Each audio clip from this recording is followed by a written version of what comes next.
angajăm în partea a doua a programului din această seară. Îl vom asculta pe Francesco Giordano, profesor, directorul Asociației Human Life International Europe, cu sediul la Roma, în același timp profesor de teologie la Universitatea Pontificală San Tommaso d'Aquino, Angelicum din Roma și la Catholic University of America. Tocmai îi spuneam că avem o foarte bună prietenă timișoreancă, profesor la Catholic University of America, așa că avem cunoștințe comune. Părintele Francesco Giordano este preot din 2009, când a fost hirotonit, preot diecezan al diecezei Albenga Imperia din Italia, arhidieceza de Genova. Născut în Franța, mama sa este franceză, tatăl său italian și american, dar a locuit inițial în Africa de Sud. Și a crescut în mare parte în Statele Unite, cu părinții săi și doi frați mai mici, petrecând acolo 18 ani. Apoi s-a mutat la Roma în 2005.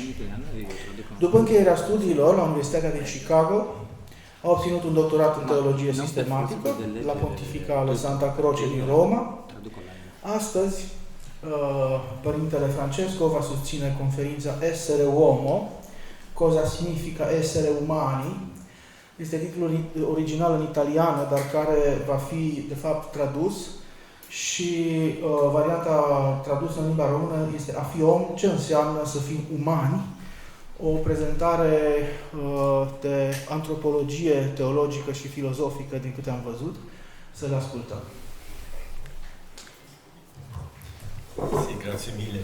Allora, come abbiamo visto dalla prima presentazione sulla paternità, așa cum am văzut în prima prezentare despre paternitate, c'è una antropologia cristiana. Există o antropologie creștină. Sottofondo. E lì vediamo Știință despre om, da? Vediamo questa citazione di Walker Percy. Începem cu citatul prezentat pe ecran de Walker Percy. È un autore americano di romanzi. Tutti hanno un'antropologia. Tutti. Non c'è infatti non avere un'antropologia. Nu există această idee că cineva ar putea să n-aibă antropologie. Cu toții avem o antropologie implicită. Se un uomo dice che non ce l'ha, sta dicendo che la sua antropologia è implicita e che lui non vuole mettere in questione la sua antropologia. Probabil dacă neagă faptul că ar avea una, nu vrea să pună în discuție propria antropologie. La grazia del nostro tempo è che la antropologia è messa in questione. Harul, binecuvântarea timpului pe care îl trăim este tocmai aceea că antropologia este foarte serios pusă în discuție. Perché abbiamo tutti questi movimenti e noi dobbiamo rispondere. Avem toate aceste mișcări sociale, ideologice și biserica trebuie să dea un răspuns. E la Chiesa, grazie a Dio, ha un patrimonio da poter rispondere. Și mulțumim lui Dumnezeu, biserica chiar are un patrimoniu care îi dă posibilitatea să răspundă. Allora, cominciamo semplicemente la definizione dell'uomo.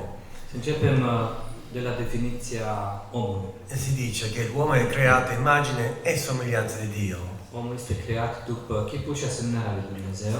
San Tommaso d'Aquino, diversamente dai padri della Chiesa, dice che l'immagine è nella natura e che uno cresce nella somiglianza. I padri della Chiesa spesso dicono l'inverso, dicono che uno cresce nell'immagine, ma praticamente si dice la stessa cosa. Sfântul Toma d'Aquino, părintele este specialist în teologie tomistă, spre deosebire de părinții antici ai bisericii, învață că că în natura lui omul este chipul lui Dumnezeu și creșterea omului, dezvoltarea omului se face înspre atingerea semănării cu Dumnezeu. În patristică lucrurile stau în sensul opus. Allora, per esempio, lì si vede questa immagine di Dio appartiene alla natura, all'ontologia, all'essere nostro, ed è un punto che poi è un punto di partenza per tutto, per noi. Chipul lui Dumnezeu, deci așa cum se vede și în diagramă, ține de ontologie, de ființe și este un punct de plecare pentru tot discursul ulterior. E poi la somiglianza invece, uno cresce nella somiglianza con la grazia, nel tempo, notate bene che in questa immagine che ha messo su, la natura e la grazia è nel tempo. Asemănarea crește în două moduri, în timp și în veșnicie. Si potrebbe dire che la natura anche nell'eternità, però la gloria di Dio, la gloria e la visione di Dio, dove noi cresciamo nella somiglianza più perfetta di Dio, quella è nell'eternità. Există o dublă creștere, una este cea din timp, care se face prin har, prin cooperarea cu harul, și cealaltă este scopul final al vederii lui Dumnezeu în veșnicie. Ed è importante anche capire che l'eternità, e Toto e Simul Comprensio, questa definizione di Boezio, fa capire che l'eternità è una questione ontologica e divina. L'eternità è Dio. Oggi si dice l'infinità e si dice come un'eternità, ma l'infinità è una questione matematica temporale, mentre l'eternità è una questione ontologica. Trebuie să reținem faptul că acest termen veșnicie, eternitate, este un termen ontologic, un termen care ține de natura însăși a omului și a cosmosului și nu este tot una cu ceea ce este înlocuit acest termen în lumea modernă cu conceptul de infinit care ține de științele pozitive și de matematică. Poi la grazia, cos'è la grazia? Ce este har? Tutti chiedono cos'è la grazia. Beh, la grazia, io do delle definizioni filosofiche, allora, metafisiche. La grazia è un accidente che si aggiunge a una sostanza e che poi aiuta a formare quella sostanza. Definiția filozofică, metafizică a harului este aceea că este un accident care se adaugă unei substanțe și care și dă formă acelei substanțe. E cosa significa questo? Che allora l'accidente, io sono una sostanza, la mia sostanza corporale, gli accidenti sono i capelli, quelli che mancano, quelli che ci sono, il colore della pelle, tutte queste cose. Substanța este persoana, Però părintele, însuși ca persoană umană, accidentele sunt culoarea părului, etc. Però la grazia non è un accidente come i capelli, è un accidente entitativo, è un accidente molto più prossimo alla sostanza di Dar quanto... harul nu este ca și părul omului, ci este un accident legat foarte aproape de substanță, de ființă. E notate anche l'immagine che ho messo lì delle piante, no? A me piace sempre pensare alla grazia come la grazia nel giardino, no? Sant'Anna che cura il giardino, Anna significa grazia, lei cura il suo giardino e quando si vede la grazia di Dio si vede nella pianta che cresce ma non si vede e non si vede. E questo è importante perché oggi spesso noi non pensiamo alla vita della grazia, vogliamo tutto subito, veloce, come i fuochi d'artificio, e ci dimentichiamo che quello porta fumo, invece la grazia con calma, sottilmente, lavora. E questo è importante dal punto di vista spirituale, capire come Dio agisce. Am folosit imaginea plantei pentru că atunci când planta crește pentru un potențial pe care îl are și care nu este vizibil. Noi nu vedem cum crește și ce anume o face să crească, dar se constată această dezvoltare a ei. Tot așa este și cu harul. Harul este cel prin care Dumnezeu lucrează creșterea omului, dar această creștere nu este una imediată, ci este ca și în plante o creștere nevăzută și care trebuie așteptată. E questo è molto importante per capire come si funziona nel tempo, la grazia. Astfel putem înțelege cum funcționează timpul și harul. Perché Sant'Agostino, quando parla del tempo nelle confessioni, Când Sfântul Augustin vorbește despre timp în cartea sa Mărturisiri, Confesiuni, dice, parla del tempo a partire dalla tentazione. vorbește despre timp plecând de la ispită.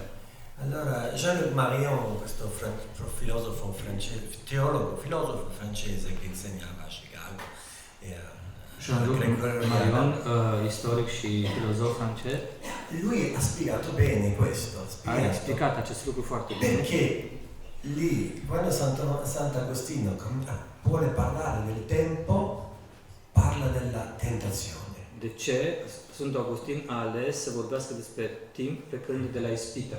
È una bella domanda. E o foarte frumoasă întrebare. Perché insomma, quello che lui sta facendo capire è che il tempo richiede la vita morale. Ne învață astfel că timpul este legat de viața morală, caracter. La vita morale è la vita della crescita, della conversione verso Dio.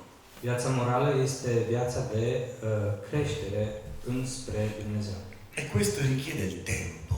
Și acest lucru, această creștere are nevoie de timp. Che inizia sì con un'opzione fondamentale, Această creștere începe într-adevăr cu o decizie, o opțiune fundamentală. ma non è abbastanza. Dar aceasta nu este suficientă. Ci vuole la crescita nelle decisioni continue nella vita morale. Este nevoie de o creștere prin decizii continue în viața morală. Negli Stati Uniti mi ricordo che dicevano avete conosciuto Gesù? Chiedono così. În Statele Unite mi amintesc că mereu suntem întrebați de diverse persoane, l-ați cunoscut pe Iisus? Avete conosciuto Gesù? Mi chiedono a me. Beh, sì, ma però la conoscenza Aș di putea Gesù răspunde da, dar cunoașterea lui Iisus non è una conoscenza così, da un momento all'altro. nu este ceva care ține de un moment sau de altul, Ci vuole tempo per conoscere Gesù. ci e nevoie de timp pentru Ci a cunoaște pe vogliono Iisus. tanti atti morali per conoscere Sunt Gesù. necesare foarte multe acte morale pentru a cunoaște pe Iisus. Tante scelte, tanti sì o tanti no. Multe alegeri, decizii, multe dauri, multe nu-uri. E ciò che in greco si chiama la metanoia. Este ceea ce în limba greacă se folosește, se spune folosind cuvântul metanoia. Il cambiamento della mentalità. Schimbarea de mentalitate. E la mentalità non cambia da un giorno all'altro. Și mentalitatea nu se schimbă de la La o zi la alta. metanus, no, cambia col tempo. Metanoia, schimbarea minții se produce în timp. E allora tutto questo conclude tutta questa vita morale, vita con Cristo, la vita in rapporto, conclude con la morte, con ciò che si chiama l'anima separata, anche se sappiamo che l'anima di per sé non muore mai. Perché il principio della nostra natura è l'anima, ma non muore il corpo, non l'anima. Toată această creștere se oprește odată cu moartea, sufletul despărțit de trup, deși noi știm că sufletul nu moare. E allora come sintetizzare, no? Il tempo stesso, sto facendo un po' delle analisi, il tempo stesso c'è il Cronos, il Kairos, il În Pleroma. limba greacă, pentru timp avem trei cuvinte diferite, Cronos, Kairos și Pleroma. E così, certamente il tempo che noi stiamo cercando qui è il tempo del Kairos che poi porterà al Pleroma. Cronos este timpul nostru istoric, Kairos este timpul semnificat care duce înspre împlinirea istoriei, care va fi Pleroma, plinătatea timpului. In tutto questo c'è tutto il problema poi nel tempo del problema del male, il problema della vita morale, il problema dell'uomo che deve scoprire se stesso, con il male, la teodicea. Toate acestea se concentrează în problema răului, prin care omul poate să înceapă să se cunoască cu adevărat pe sine însuși. Che ovviamente per noi cristiani il problema del male si risolve perché Dio permette che la sua gloria non sia vista in modo tale che noi poi la possiamo cercare di più. Così si cresce nel bene proprio grazie alla mancanza di questo bene.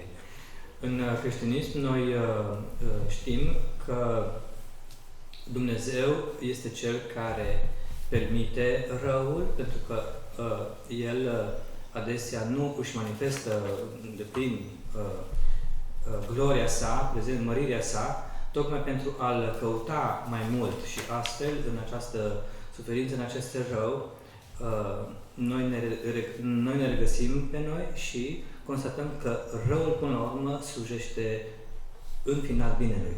Dio nasconde la sua gloria, per esempio, un esempio principale, no?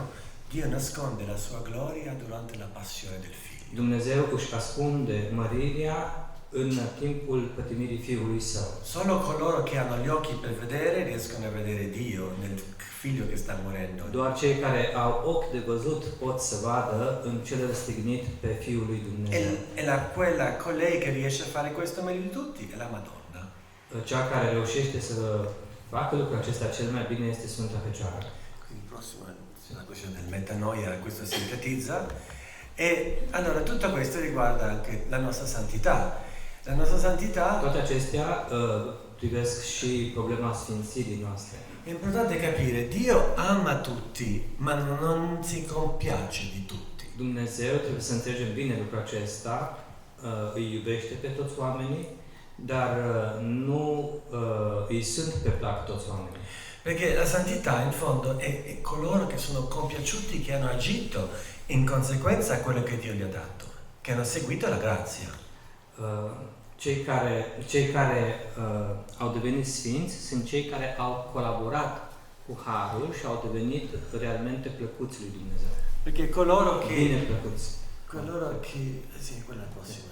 Coloro che poi dicono che amano Gesù, poi non agiscono come Lui, non sono simili a Lui.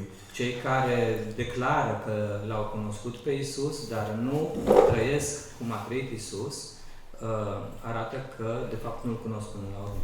Tutta questa nu sunt iubiți de Isus. È un'analisi un po' di questa questione in San Tommaso. Allora, poi c'è la gravità del peccato, il peccato mortale veniale che fa tutto parte di questa vita e poi quando uno vede tutto questo, no, capisce il tesoro che ogni persona umana è.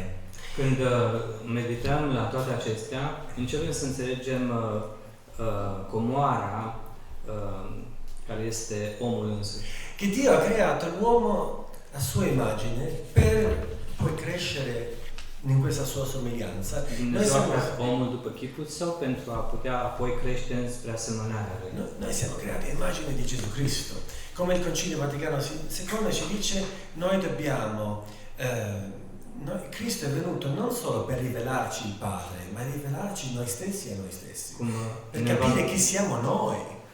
Cum ne învață documentele Conciliului Vatican II, că Domnul Iisus Hristos a venit nu doar pentru a-L descoperi pe Tatăl, cum este Dumnezeu, propriu-zis, ci și pentru ca omul să poată să se înțeleagă pe sine însuși cine este omul. E allora questo si ritorna alla patristica, perché uno poi capisce che c'è un tema anche sottofondo della spiritualità, che è l'invidia dei demoni. L'invidia dei demoni di questo uomo che è creato immagine del figlio. E l'invidia dei demoni è dell'incarnazione del figlio, perché Dio che si incarna uomo, la principalità dell'uomo, questa è la cosa che bisogna capire, che noi non abbiamo più il senso della centralità dell'uomo oggi nella nostra società. Noi abbiamo il senso che l'uomo non è più il centro dell'universo, perché c'è questo senso della scienza che non è, perché non è più, ma io invece constato, con il tema dell'incarnazione, che l'uomo è il centro dell'universo dal punto di vista teleologico, perché se Dio si fa uomo, vuol dire che l'uomo è importante.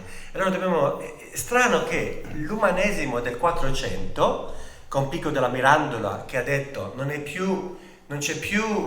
uomo non è più immagine di Dio, ma uomo è importante in qua uomo. Questo umanesimo ha portato alla fine dell'umanesimo, ha portato alla fine dell'umanità. E questa è la mia tesi antropologica cristiana, che dice no, questa è una grande eresia di dire che l'uomo non è in quanto tale. Cosa siamo? 400 anni dopo? 600 anni dopo? 400 anni dopo? Siamo arrivati all'uomo che distrugge l'uomo. E allora, questo è il punto. Scusate. Mi alzo troppo. Continua, sì. Devi sintetizzare questo tema. Questo è il punto che voglio fare. Questo è il punto. Ecco. Contro il picco della mirandola. Ecco. Acum apăs pe rewind. Perché non mi piace il picco della mirandola, scusate. Sì. Părintele, da, încerc să sintetizez. Plecând de la această idee că omul a fost creat după chipul lui Dumnezeu, adică după chipul lui Hristos, pentru că în patristică Hristos este cel după care este creat Adam. Demonii, și aici legătura cu problema răului de la Augustin, demonii, Satana este cel care este invidios pe om pentru că nu s-a întrupat, nu s-a îngerizat, s-a înomenit. Atunci această invidie creează până la urmă problema răului, pentru că ceea ce încearcă diavolul să spună întotdeauna când ispitește, când face rău, este să îl umilească pe om și să arate că nu e important în ochii lui Dumnezeu. Și teza părintelui este că modernitatea, plecând de la Pico de la Mirandola, la începutul renașterii, a umanismului, este aceea că omul ar fi cumva, definiția lui, ar fi cumva o ființă importantă în el însuși, dar în el însuși e prea mic, mult mai mic decât îngerii. E ceea ce diavolul vrea să demonstreze. Da? Și atunci, umanismul, până la urmă, a dus la crearea unui sisteme filozofice, apoi politice, sociale, în care omul nu mai este central. Este o ființă foarte mică, pierdută, o lume de anonimi, nu? De mici zei pierduți și eșuați. No, benissimo, sì. Allora, Sant'Ireneo di Lione, poi finisco. Pietà. No, ma certamente, sì. Ecco, una bella citazione di Sant'Ireneo, no? La gloria di Dio è l'uomo pienamente vivo, ma la vita dell'uomo è la visione di Dio. Questo sintetizza tutto, perché alla fine noi siamo portati per quello, per Dio alla fine, no? Noi am fost creați pentru Dumnezeu, Sfântul Irineu, așa cum am și notat acolo, afirma că gloria lui Dumnezeu este omul viu, dar și invers, omul, viața omului, esența, definiția lui constă în a fi acea ființă care ajunge să-L vadă pe Dumnezeu. Portare Dio nel discorso filosofico anche, non è che soltanto è una questione da mettere da parte, no? Allora, San Tommaso d'Aquino, vado avanti con lui, no? Ajungem din nou la Sfântul Toma. Questo è importante perché lui dice che Dio è il bonum diffuso in sui, è il bene che diffonde se stesso. Che vuole că Dumnezeu este binele care se răspândește pe sine. E che vuole l'uomo. Ciò che lui dice dal punto di vista filosofico, i possibili. Lui ha già i possibili in mente, Dio. Nella mente di Dio ci sono i possibili. Și Dumnezeu este cel care, gândind la om, nu numai la om în general, ci la oamenii propriu-ziși, la persoanele umane, le dorește, le iubește pe toate și iubește aceste persoane posibile care încă nu sunt născute. Sì, che non sono ancora esistenti, ma che dovranno divenire. Dar El va face în așa fel încât să intre în ființă, în existență. Allora, se il diavolo invidia questi possibili, cosa farà? Dacă vă întreb, dacă diavolul, cum am spus, invidiază omul, atunci invidiază și aceste ființe posibile care ar urma să se nască, ce credeți că ar face? A livello pratico, sociale. La risposta. Questo porta alla contraccezione. Una mentalità contraccettiva. La o mentalitate contraccettivă, la contracceție. È un modo molto facile per fare impedire ai possibili da poter vivere. E un mod foarte ușor de a împiedica venirea în existență acestor ființe potențiale. E allora io dico sempre che questo rapporto, anche questa contraccezione, è un tema politicamente forte. Această problemă a contracceziei foarte disputată în politica actuală è quello che alla fine rovina il rapporto tra l'uomo e la donna. Distrugge, ruinează raportul, relația dintre bărbat și femeie. E questo lo dice Paolo VI profeticamente nell'Umane Vitae numero 17. Papa Paul al VI-lea, în documentul său Umane Vitae, spune lucrul acesta în mod profetic. Che ha fatto capire che proprio questo rapporto tra uomo e donna va a essere rovinato. E in effetti prin contracceție, raportul dintre bărbați și femeie va fi ruinat. E questo è vero. Perché adesso tutta la questione del gender, c'è un libro di Abigail Favell, che non è nella mia cosa qui, che fa capire, io ho scritto un articolo anche su questo, che fa capire il legame tra la contraccezione e tutta la questione gender e transgender, tutto è legato. Un autor pe care l-am citit recent explică și detaliază această relație dintre contraccezie și ideologia gender. Tutta la questione, se uno ci pensa, la sessualità che diventa separata dalla procreatività.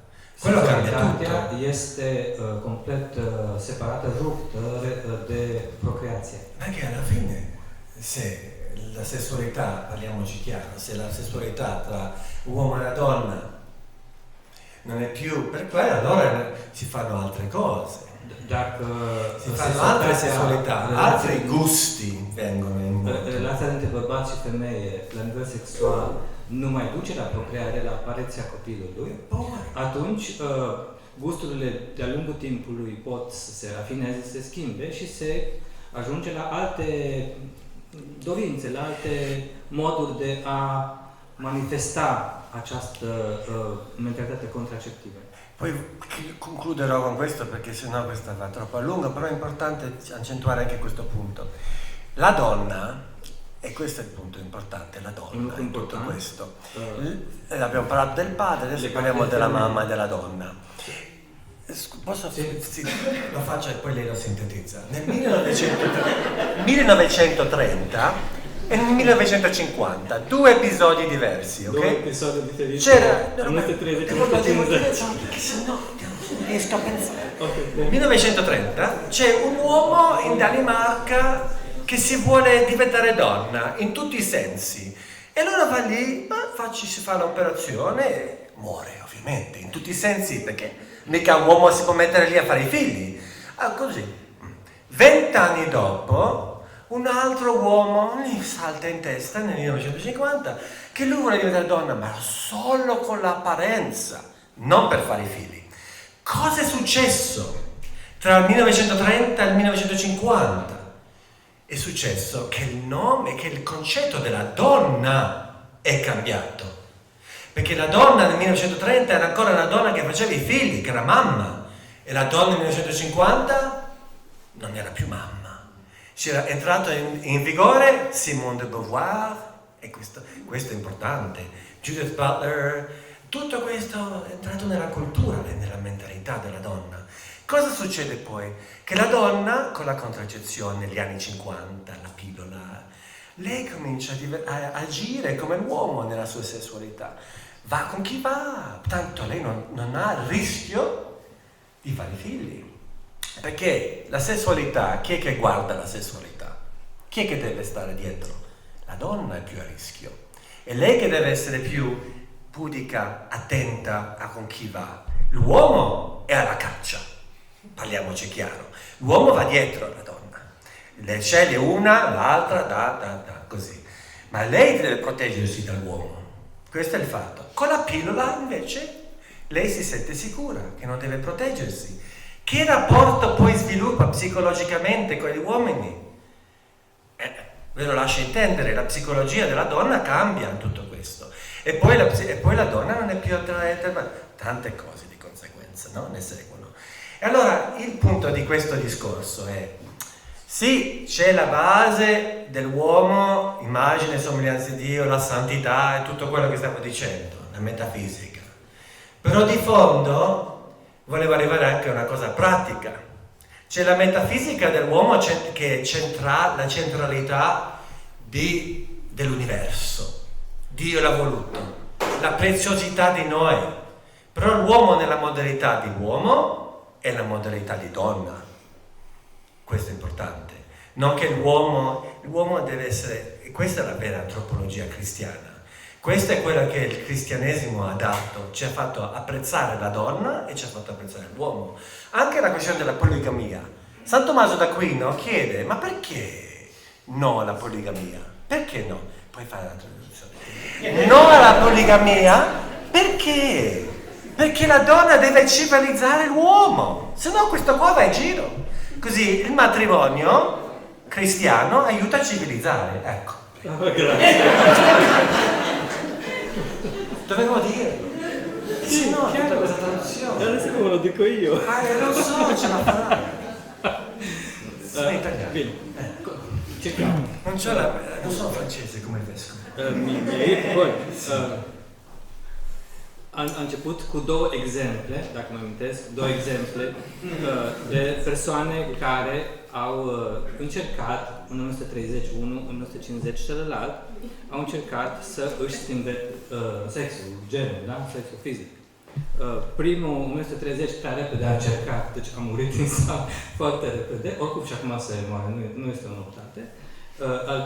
Al doilea, în 1950, a făcut grosomod același lucru, doar că nu a vrut să fie femeie întru totul, adică o schimbare completă fizică, ci doar să pară că este o femeie. Fără aparențe, sì. Așa. Apoi, care a fost, ce s-a întâmplat între 1930 și 1950, spunea părintele, este că s-a schimbat conceptul, ideea de femeie, ce înseamnă de fapt să fii femeie. În 1930, femeile, am văzut și eu, am văzut un studiu și niște grafice, femeile aveau copii mulți, foarte mulți, nu spun cât, ca să nu speriați, mulți. Așa, în 1950 nu mai aveau, pentru că între timp a apărut contracepția și toată această, tot lucrul acesta s-a schimbat complet. Și femeia încetul cu încetul, pentru că prin contracepție nu mai riscă să aibă copii, femeia poate să înceapă să asume rolul social de bărbat, să se comporte în relația cu bărbații, cum se comportau sau se comportă bărbații cu femeile. Bărbații sunt, spunea, vânătorii și femeile sunt cele care trebuie să aibă foarte mare grijă cu cine stau, ca să nu fie consecințe neplăcute. Dar asta spunea părintele că a fost lucru care a schimbat complet mentalitatea femeii. Ce gândește femeia despre ea însăși nu mai este ceea ce a fost atât de mult timp de-a lungul istoriei bisericii și a creștinătății. Tot acest discurs frumos pe care l-a făcut înainte despre centralitatea omului, metafizică, chipul și asemenea lui Dumnezeu, nu mai este valabil pentru că s-a schimbat complet ideea de bărbat și de femeie. Spero che è tutto bene, mi immagino. Metà, ho dato un metà. mic sfat de la monsignore să-i traduci. Dacă vrei să împiedici un italian ca să vorbească, să-l pui să stea cu mâinile la spate. Niente, un scherzo francese. Scherzo francese. Che emozione ha fatto? Povero bello so.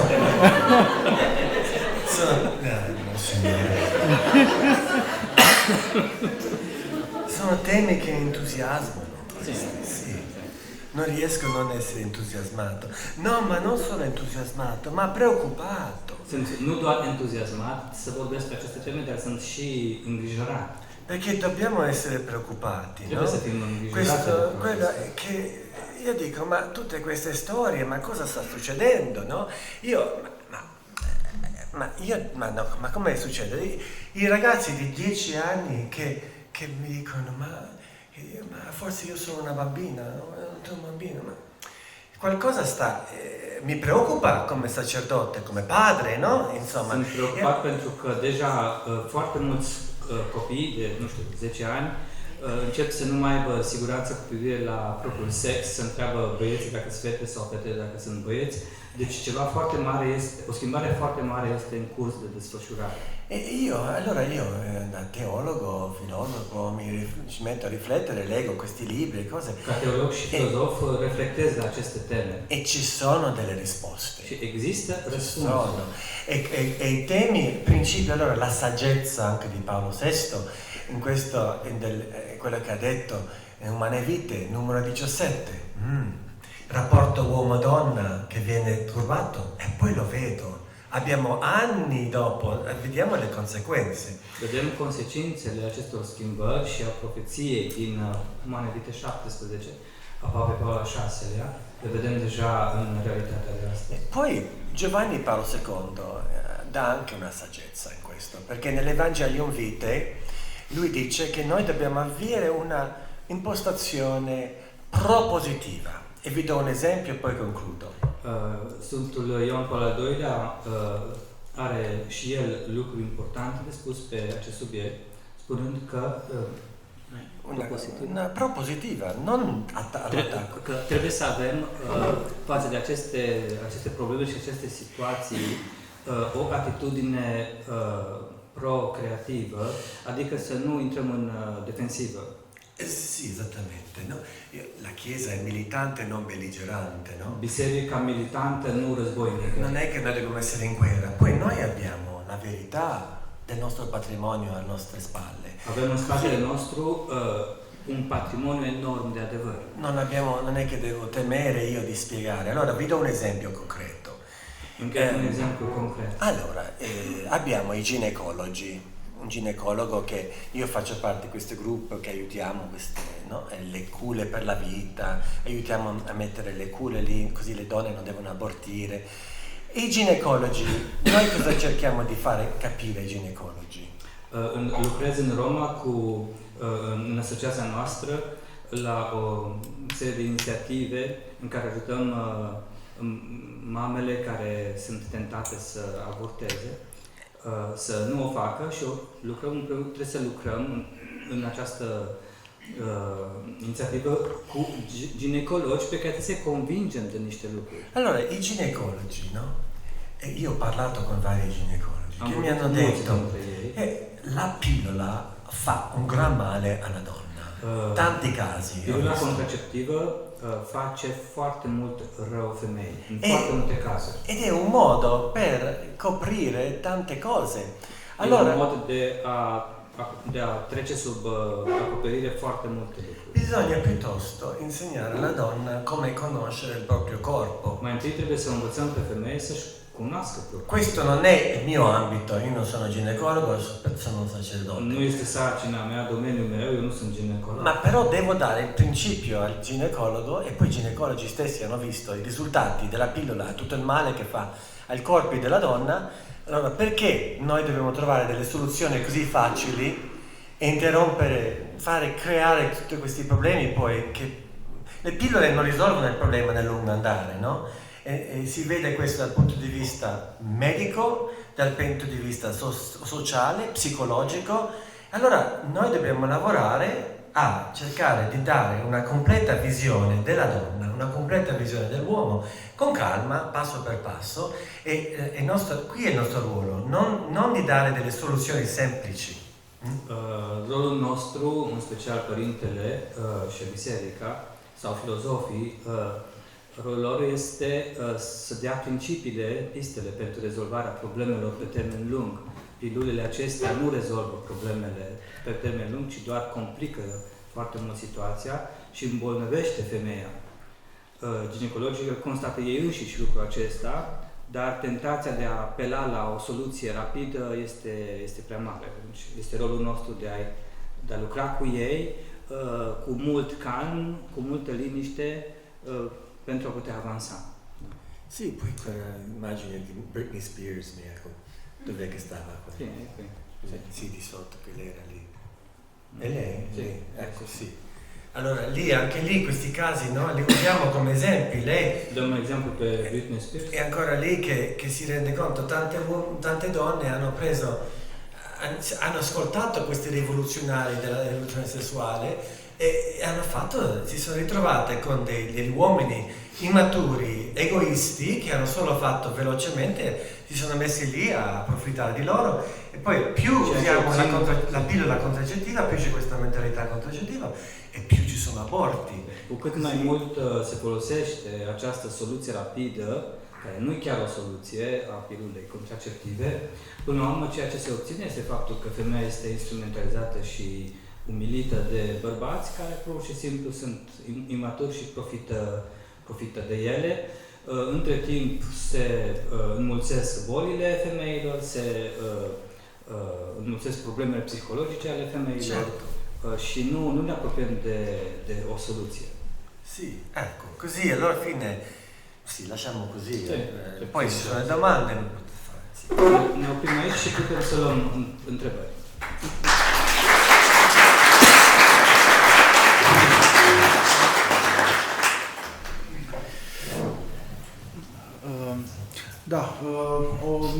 pentru această prezentare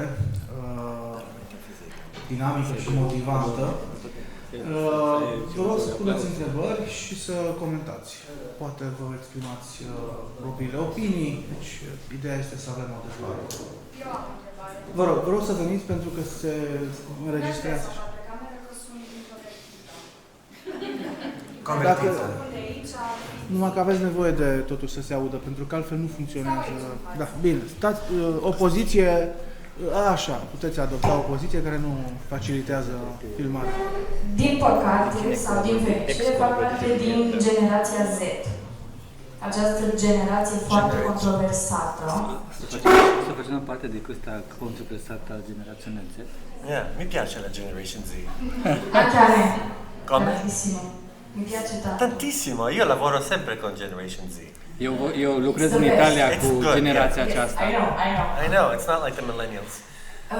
Și mi-a plăcut că ați atins niște puncte foarte importante parlato di cose punti în molto care m-am regăsit importanti. atât pe mine cât și foarte mulți Dove mi tineri care sono fac parte din ritrovato generația asta, destul de discriminată. din me punctul meu de e i vedere. giovani che conosco. Și într-adevăr suntem foarte atacați È vero che și pe parte sexuală, pentru că e o era sexualității foarte bine dezvoltată în momentul ăsta și din cauza că suferim de o foarte mare lipsă de sens. È perché soffriamo una grande mancanza di senso. Și m-am gândit, am un amalgam de întrebări acum și încerc să le adun cumva să nu fiu foarte Un insieme di lungă. domande che cerco di sintetizzare. Generația Z, siamo così. Și mă întrebam cum pot, în primul rând, adulții, să-i numesc așa, deci Come generația possono gli de la adulti, 45-50 de ani în generazione sus, da 45 anni in în più, special persoanele consacrate, specialmente le persone consacrate, preoți, călugărițe, persoane laice care practică credința de foarte mult timp și au experiențe în spate și trăiesc o viață foarte curată și pură, come possono questi che vivono una vita molto pura e bella, morale, să fie alături și să di susțină essere vicini e generația sostenere noastră la nostra generazione, în așa fel încât familia tradițională să nu se piardă così che la famiglia tradizionale non si perda, și în așa fel încât noi, ca și generație, să avem curajul să dăm mai departe e così ceea ce che la nostra generația generazione adultă ar abbia il trebui să ne coraggio învețe di către generația alfa. di dare avanti verso la generazione alfa quello che la vostra generazione doveva insegnarci. Și Ești italian că și tu. foarte italian, cu asta închei, dar aș vrea până mâine să vorbesc. Și cum putem să descoperim până la urmă, sensul înseamnă vocație, nu? Până la urmă, cum poți să-ți descoperi și să fii sigur de vocația pe care o ai Propria vocazione. și cât de mult ar trebui să asculți de Quanto devi persoanele consacrate din jur care cumva te ajută în discernământ. intorno a te. Până la urmă, Che ti răspunsul stă aiutano în nel tine. discernimento. Sì, è vero che la risposta è in te. Și cât la sută stă în tine, cât la sută stă în Quanto dipende persoana care te ajută dalla în drumul persona che ti vocațional. aiuta, ti accompagna Bun, o è in voiam te. să fiu mai discretă. Si parla di padre. Ok. Ați întrebat? Ajunge? Come? Ricordi Sì, qualcosa? dimmi un po', sì, una domanda. C'erano due domande, no? Principalmente, due. Sì, e come possono loro dare alla prossima generazione tutti questi valori che noi abbiamo Sì. trasmesso. Allora, la cosa è questa, che bisogna capire che, quello che voglio far capire da questo, che noi dobbiamo essere convinti che abbiamo una natura come quella che è. Basta, prima deve Primul avere... lucru este că trebuie să fim convinși că avem această natură așa cum este ea. Dobbiamo sapere che uomo è così, donna è così, Trebuie să știm basta. că omul este cum este și bărbatul este așa cum este, cum se vede, cum se știe, și femeia de asemenea cum s-a știut tot timpul. Non possiamo avere la mentalità della fluidità della natura. Ecco perché ho cominciato per la questione dell'ontologia. Ci sono dei punti fermi, basta. Nu putem să gândim natura umană ca ceva fluid, cum și-ar dori lumea de astăzi. De aceea am și făcut tot acest discurs metafizic. Perché dico questo? Perché io sempre inizio come Aristotele ci ha chiesto di fare. Causa finale, efficiente, materiale e formale, in quell'ordine. Il problema di oggi è che noi abbiamo il senso dell'uomo solo con la causa efficiente. E dove sta il finale, dove sta il formale? C'è solo la causa efficiente. E se noi come maestri non abbiamo questa convinzione di cos'è l'uomo, come possiamo trasmettere? Scuze. Sì. Lo devi dire di nuovo. Oh no, Întotdeauna, părintele întotdeauna spune că încearcă să facă așa cum ne-a învățat Aristotele, adică să plece de la cele 4 cauze, finală, efficiente, formală, materiale și formale. Allora, oggi se l'uomo è semplicemente AI, l'uomo lo mettono come artificial intelligence, l'uomo visto come il professore diceva, come diceva Hobbes, dal punto di vista che l'anima dell'uomo è semplicemente materiale o che non si capisce cosa noi stessi non abbiamo chiare le idee su cos'è l'uomo, allora non possiamo trasmettere. Così il primo punto che noi dobbiamo avere le idee chiare su cos'è l'uomo e dobbiamo leggere della letteratura e della filosofia chiara su questo punto. Ecco perché ho detto bisogna avere un'antropologia chiara. E questo è il problema principale, che noi insegnanti non abbiamo le idee chiare. Primul lucru de care trebuie să ne asigurăm este că avem idei suficient de clare, foarte clare, despre ce înseamnă omul, despre antropologie. Pentru că lumea de astăzi nu ține cont de toate aceste, apropo de Aristotel și cauze, da? De toate aceste cauze care sunt în om și care îl definesc pe om. Dacă nu există cauza finală, nu ai sensul vieții. Și lumea modernă profită de lucrul acesta pentru a concentra atenția doar pe celelalte cauze secundare. Non è una domanda facile da rispondere in 5 minuti, ma ci sono tutte le letterature, si può parlare anche sui programmi accademici, ma io per esempio inizio un corso di antropologia cristiana e ecclesiologia con un libro di Thomas Howard che dice Chance or the Dance. L'uomo è semplicemente un chance, un caso o c'è un choreographed dance? Così il fatto che noi abbiamo un senso della vita e tutti i ragazzi capiscono poi. Li faccio leggere un libro lì, un libro là e poi gli faccio gli esami, meglio che capiscono quello che hanno detto. Così un po', e poi li faccio capire pian piano lungo il semestre, almeno un semestre mi devono dare. Il problema è che non posso fare una risposta cos'è l'uomo in 5 minuti. Cos'è l'uomo? Parliamo almeno datevi un semestre per poter parlare del questo, no? Perché poi cos'è l'uomo? Chi è Cristo? Cos'è la Chiesa?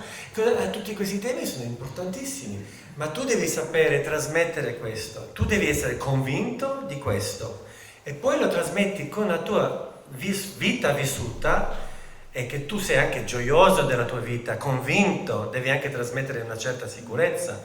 Io sono convinto di quello che sono, di chi sono, dove voglio andare, se no chi mi vuole seguire, no? Così anche in questo senso, devi aver letto molto. Părintele spune că vuoi trasmettere tanto. Nu poate da un răspuns în 5 minute la o întrebare atât de importantă, de fundamentală, ce este omul. În general are nevoie cam de un semestru pentru a explica studenților așa cum încât ei să și numai să înțeleagă, ci să-și asume și să devină convinși de ceea ce învață. Părintele este foarte sincer în sensul că acest, nu se vede, acest PowerPoint are 130 de slide-uri, a făcut tot cursul pe un semestru, dar a ținut doar câteva.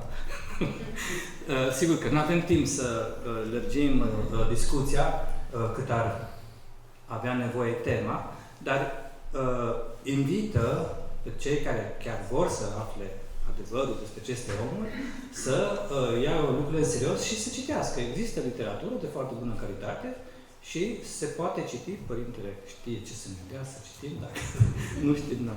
Da. Sì. Sì, no, Dio ci chiama, Dio ci guarda, no? Ci guarda e poi ci chiama, ma poi non ci abbandona. Se ci chiama ci dà anche la grazia, così dice la grazia che ci accompagna e poi ti chiama con tanti segni, con le persone intorno a te, nella chiesa, è tutto un insieme di cose, non è come diceva Monsignore prima, no? Se non c'hai un padre biologico, questo è un tema importante, però ci sono altre figure paterne o figure anche materne nella vita, no? E se tu cerchi la verità, la troverai, perché poi Dio cerca te dalla moltitudine, però tu devi anche cercare, come dice il Salmo 68, queri te dominum et vivet anima vestra. Cercate Dio e vivrà la vostra anima. Così se voi siete in ricerca di Dio, lo troverete, perché Lui è in ricerca di voi. Non so se mi spiego. È un cosa molto ampio e ci vuole voi dovete cercare però. Se no non potete essere ready-made answers, come vogliono troppi studenti. Questa è una cosa da dire ai ragazzi anche. Non potete aspettarvi di avere la risposta lì pronta su Instagram. No. Ci sono alcune soundbites che potrebbero essere indicative, ma se vuoi imparare devi studiare, devi sudarti dalla fronte del tuo sudore, devi imparare, devi metterti, devi interrogarti e bisogna insegnare ai ragazzi a interrogarsi e guidarli nella loro ricerca. Questo è il nostro ruolo, e avere lo stesso amore per la verità. Da, Părintele insistă pe faptul pe care a spus și inițial, că pentru a reuși să ajungem să știm cine este omul, cine suntem noi, ce vocație avem, trebuie realmente să ne dorim să aflăm, să căutăm, să studiem, să dăm studiind, citind mult, dar cu această speranță, cu această conștiință că tot o plecat de fapt de la Dumnezeu. El ne-a văzut înainte să fim în existența aceasta, ne-a iubit, ne cunoaște, nu ne abandonează niciodată, nu numai atât, dar chiar și această căutare a noastră de adevăr și de Dumnezeu și despre adevărul despre noi, de fapt este o formă a Lui de a-și manifesta iubirea față de noi. E Harul Lui care ne cheamă să ne întâlnim realmente cu El și să aflăm adevărul, care se poate afla. Deci adevărul, omul are acces la adevăr. Nu, a citat din Psalm, eu mă gândesc la Iisus care a spus cine caută găsește. Nu? È una questione individuale ma anche comunitaria ecclesiale, no? Io penso spesso alle generazioni, per esempio Sant'Anna e San Gioacchino, la Madonna, San Giuseppe e Gesù. 3 generazioni, no? 3. E allora perché Dio allora per dare a Gesù, ha dovuto dare a Gesù, gli ha dovuto dare dei genitori santi e dei nonni santi, certo. Perché ha dovuto preparare il terreno antropologico per Gesù. Dumnezeu lucrează întotdeauna în timp și cu răbdare, pregătește terenul. Dacă ne uităm chiar și la viața lui Iisus, Dumnezeu întrupat, sunt 3 generații lucrate de Dumnezeu pentru a se ajunge la întrupare. Sunt părinții Sfinte Fecioare Maria, nu Ioachim și Ana, bunicii sfinți, pregătiți de Dumnezeu, lucrați, modelați de har. Apoi este Sfânta Fecioară și apoi vine Domnul Iisus. Perché dico questo? Perché Matteo, il Vangelo di Matteo, la genealogia, c'è una prostituta nella genealogia di Gesù. Dacă vă uitați bine în genealogia lui Iisus, în Evanghelia lui Matei, există chiar și o prostituată. E lui è venuto per salvare anche tutta l'antropologia, anche non è soltanto sincronica ma è diacronica. Iisus a venit să vindece și în spate toată genealogia umană. E allora, se questo ci insegna tanto già il Vangelo, E noi viviamo con queste generazioni. Shakespeare diceva che tutti noi abbiamo un momento su questa scenografia e poi passa, e la vita passa, poi è finita. E questo vale per le nostre generazioni e le nostre famiglie. Allora ci devono essere, nella vita di ciascuno, ci deve essere la memoria storica importante, ritornare ai nonni, ritornare ai genitori o quelli che sono della stessa generazione e chiedere a loro. E poi anche la lettura dei grandi autori, eccetera. E tutta questa è la fatica. E poi i giovani devono avere la pazienza anche di ascoltare le generazioni. E noi dobbiamo avere la pazienza con loro anche. Ormai io non sono più giovane, però io lavorando con i giovani, certe volte mi penso di essere ventenne anch'io, no? E un mio studente una volta mi ha detto: ma padre, ma lei non è mica giovane? Tu come ti permetti durante l'esame a dire quello a me? Cosa vuoi, che il tuo voto sia proprio abbassato al massimo? No, stavo scherzando. Sì. Bine, Părintele spune că pentru a ajunge la a cunoaște realmente vocația noastră, cine suntem, trebuie să ținem cont și de această lucrare a Dumnezeu prin intermediul generațiilor. Noi n-am apărut în lumea aceasta dintr-o dată ca și cum în spate n-a fost nimic. În spate a fost munca lui Dumnezeu cu foarte multe persoane și tânărul, dacă dorește să acceseze adevărul, trebuie să aibă această smerenie și această răbdare de a interoga trecutul, de a ajunge la o memorie istorică și tocmai pentru că a nu porni de la zero. Dacă eu trebuie să reinventez matematica, nu o să știu să fac 2 ori 2. Infatti i giovani oggi sono veramente in pericolo per questo, perché tutte queste ideologie vanno dietro ai giovani? Perché i giovani non hanno la memoria storica. E allora proprio quello è importante, avere la memoria storica. La cultura, la storia di ciascuna cultura è fondamentale per questo. Ideologiile profită de faptul acesta că tinerii nu au o memorie istorică și atunci pot să preia totul ca și cum ar fi complet nou și bun.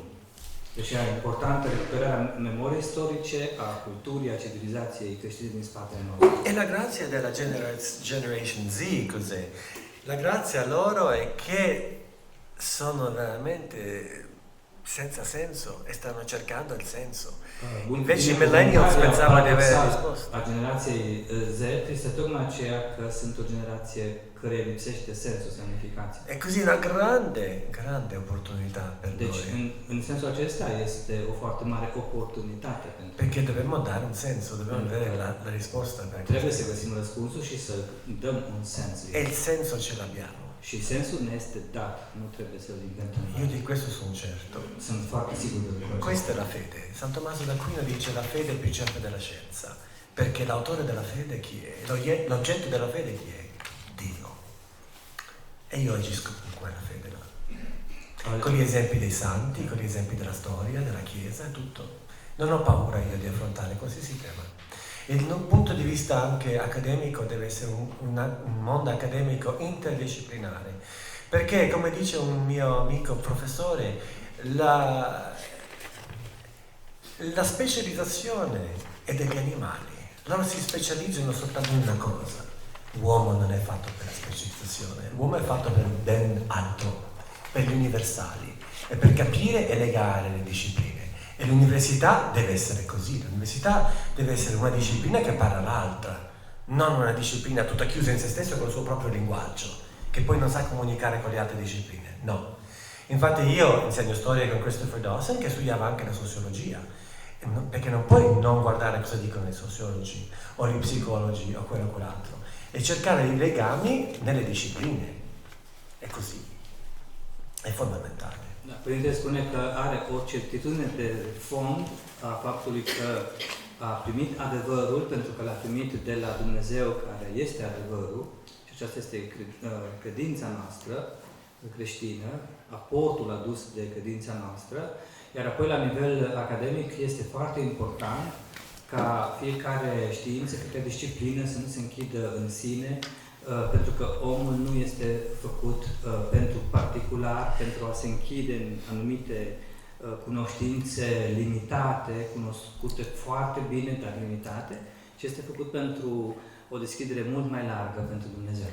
Io stavo ascoltando l'altro giorno Jordan Peterson che parlava con questo Dawkins, che a me non piace, questo iniziatologo, un iniziatologo che si mette a parlare di Dio.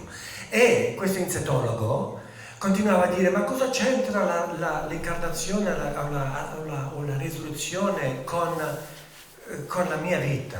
E Jordan Peterson, che è uno che jungiano lui, no? Studia gli archetipi.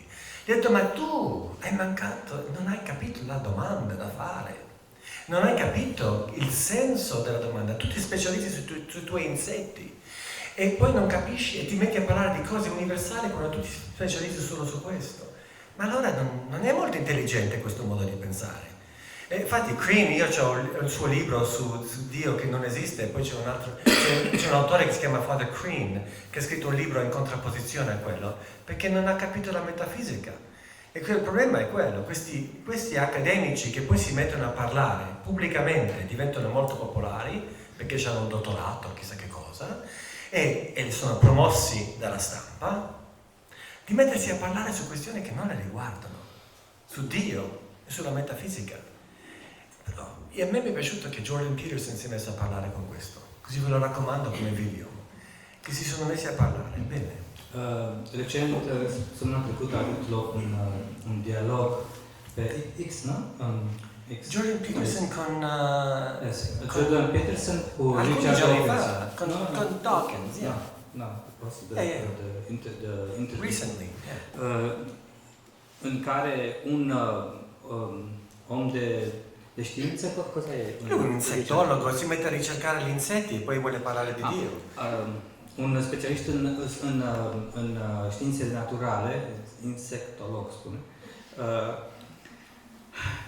Scienziato, lui c'è scienziato, sa tutto. E foarte cunoscut pentru că este tipărit în limba română, dacă mergeți la librărie o să-i găsiți cărțile foarte multe.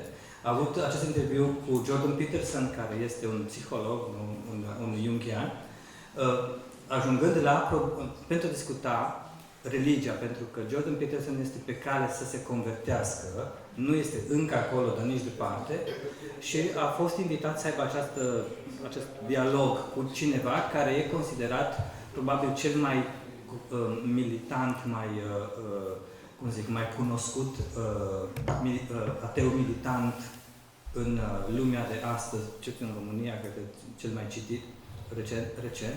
Și în această discuție a lor se poate găsi pe internet, pe X și probabil și pe YouTube, nu este foarte lungă, cam o oră au vorbit, cu un tânăr din generația Z care a făcut de moderator și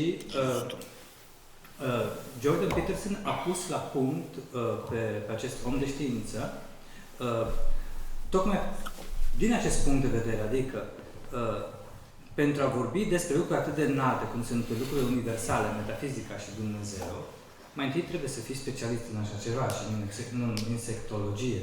Trebuie să te deschizi înspre mult mai mult, nu să aplici propriile, norme ale propriei științe la ceva atât de înalt. Da, mulțumim. Din păcate nu mai este timp, trebuie să închidem această întâlnire. Este, practic, suntem aproape în criză de timp.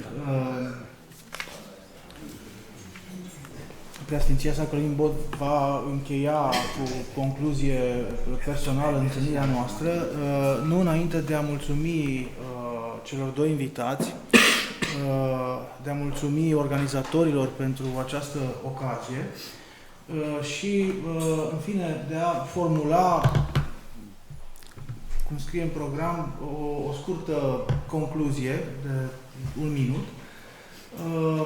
Cred că cea mai importantă idee care leagă cele două prezentări și care, cred, aruncă un fel de punte peste toate întrebările, răspunsurile și discuțiile din această seară, este această prezentare a problemelor profund umane, fie că ne referim la problema paternității, fie că ne referim la întrebarea generică ce înseamnă să fii om, și anume problema semnificației. A fi om, a fi tată, a avea o anumită identitate, nu ți este niciodată dat să înțelegi pornind sau bazându-te pe perspective unice asumate la modul absolut. E întotdeauna nevoie, exact așa cum spunea părintele mai înainte, să fii metafizician în egală măsură cu a fi biolog pentru a înțelege statutul tău adevărat. Nu? Dumnezeu ne-a dat rațiune și intelect ca să le folosim, deci să le înțelegem și să căutăm semnificații, nu doar corp, pentru a suferi și pentru a ne zbate în legătură cu problemele lui. Deci, dacă nu privim unitar aceste dimensiuni, această matrice de relații, cum spuneam anterior, intrăm în criză. Mulțumesc, cred că asta poate fi o încheiere, nu înainte, însă, cum spuneam, de a-l invita pe Preasfinția sa, Călin Ioan Vod, să ne adreseze un cuvânt de încheiere.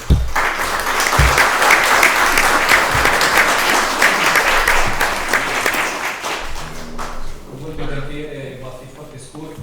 Eu consider, din punctul meu de vedere, că a fost o seară și luminoasă, și cu mult conținut, consistentă, și cu provocări și sunt convins că a deschis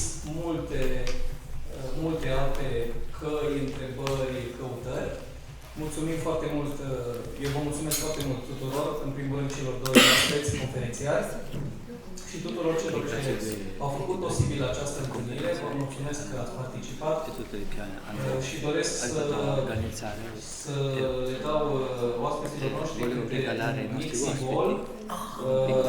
În primul rând, excelenței sale, Monsenor Bey, este o icoană pentru că aici suntem într-o tradiție răsăriteană, într-o tradiție a icoanelor care reprezintă Sfânta Familie, să-și amintească de noi și să ne poată rugăciunea sa și să revină.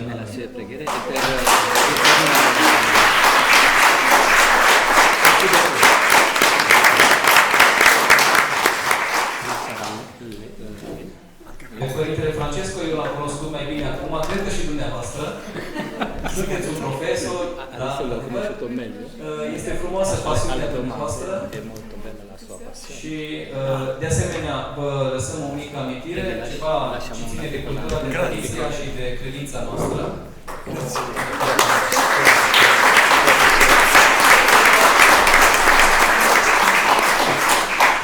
Îi mulțumesc foarte mult moderatorului din această seară și vreau să rămână și acest semn pentru dânsul. Este o carte care prezintă Biserica Greco-Catolică, foarte probabil o cunoașteți. Prezintă personalitățile marcante ale Bisericii Greco-Catolice care s-au format în Biserica Greco-Catolică și care o reprezintă și o mică parte sintetică a istoriei Bisericii noastre, cuprinsă în această carte. Vă mulțumim foarte mult!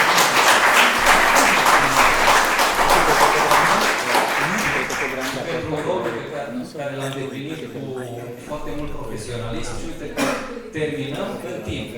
Și suntem în România. Mulțumim foarte mult! Să aveți o seară bine!